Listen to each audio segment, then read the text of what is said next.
नमस्कार दोस्तों, आप देख रहे हैं ज्ञान सागर चैनल, जहां हम जीवन, अध्यात्म और आत्मचिंतन से जुड़ी गहराइयों को सरल कहानियों में समझते हैं। आज की कहानी है झील का कछुआ। एक ऐसी कहानी जो हमें सिखाती है कि धीरे चलना कमजोरी नहीं, स्थिरता की ताकत है। झील के शांत किनारे पर एक कछुआ रहता था। कोई नहीं जानता था उसका नाम, क्योंकि वो अकेला था। ना साथी, ना परिवार, बस वो, उसका कवच। और यह झील। हर सुबह वह किनारे पर आता, पानी को निहारता और फिर किसी चट्टान के नीचे लौट जाता। उसकी आंखों में एक स्थायी उदासी थी, जैसे वो किसी खोई हुई चीज की तलाश में हो। पर ऐसा हमेशा नहीं था। कभी उसके पास उसका परिवार था, माँ, भाई बहन और ढेर सारे कछुए। दिन धूप में खेलते हुए और रातें एक दूसरे के पास सटकर गुजरती थीं। उसकी माँ अक्सर कहती थी, धीरे चलना कमजोरी नहीं है बेटा। धीरे चलने वाला रास्ता देखता है, सीखता है और सही जगह पहुंचता है।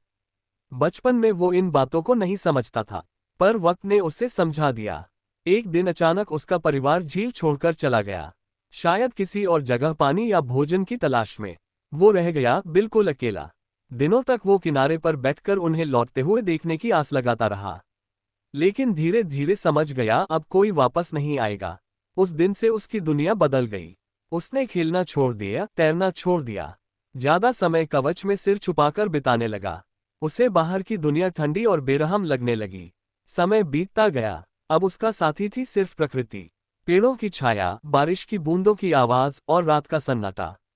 एक शाम जब आसमान नारंगी था, उसने देखा सूरज भी रोज डूबता है, पर अगले दिन लौट आता है। उसने सोचा, शायद मेरी जिंदगी भी ऐसी ही है। अभी बस एक लंबी रात है। कहीं न कहीं सुबह मेरा इंतजार कर रही होगी। यह उसकी सोच में आया पहला उजाला था। अब वो खुद से बातें करने लगा था। वो सोचता, मैं इतना धीमा क्यों हूँ? फिर खुद ही जवाब देता, क्योंकि मेरा कवच भारी है। पर यही कवच मुझे सुरक्षित भी रखता है।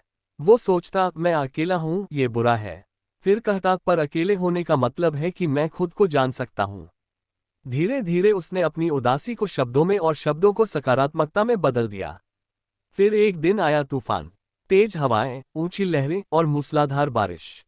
कछुआ डर गया, मगर उसने अपने कवच में सिर छुपा लिया और स्थिर रहा। कई घंटे बाद जब तूफान थमा, तो आसमान में इंद्रधनुष था। उसने मुस्कुराकर कहा, मेरे कवच ने मुझे बचाया। मेरी धीमी चाल ने मुझे संभाला। ये कमजोरी नहीं, यही मेरी ताकत है। अब वो रोज तैरने जाता, खुद से कहता, तुम अच्छे हो, तुम्हारे पास जो है वो किसी और के पास नहीं। धीरे धीरे उसका कवच चमकने लगा, क्योंकि अब उसके भीतर भी रोशनी थी। एक दिन उसने ठान लिया, मैं झील के दूसरे किनारे तक जाऊंगा। रास्ता लंबा था, डर भी था, पर उसने याद किया, धीरे धीरे चलना भी पहुंचना होता है। यात्रा में उसने पत्थरों पर उगते पौधे देखे, पानी में चमकते पत्थर और गहराई में तैरती मछलियां। जब वह दूसरे किनारे पहुंचा, तो उसे लगा जैसे उसने खुद को जीत लिया हो। अब वो मुस्कुराता था, खुद से कहता, मैं अकेला नहीं, मेरे पास मैं हूं। और सच में, अब उसे अकेलापन डराता नहीं था, उसे सुकून देने लगा। उसने जाना, उदासी कोई स्थायी चीज नहीं है। वो भी एक मौसम है, जो बीत जाता है, जैसे बारिश, जैसे सर्दी, जैसे रात।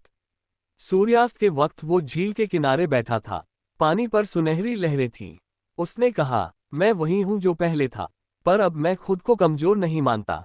मैं धीमा हूं, पर स्थिर हूं। अकेला हूं, पर खाली नहीं।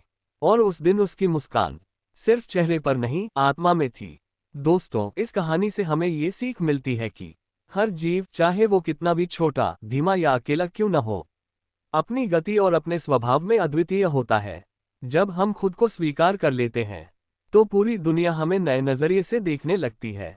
अगर यह कहानी आपको पसंद आए हो, तो इसे लाइक करें, शेयर करें और चैनल को सब्सक्राइब करना न भूलें। मिलते हैं अगली वीडियो में, एक नई कहानी, एक नई सीख के साथ। धन्यवाद।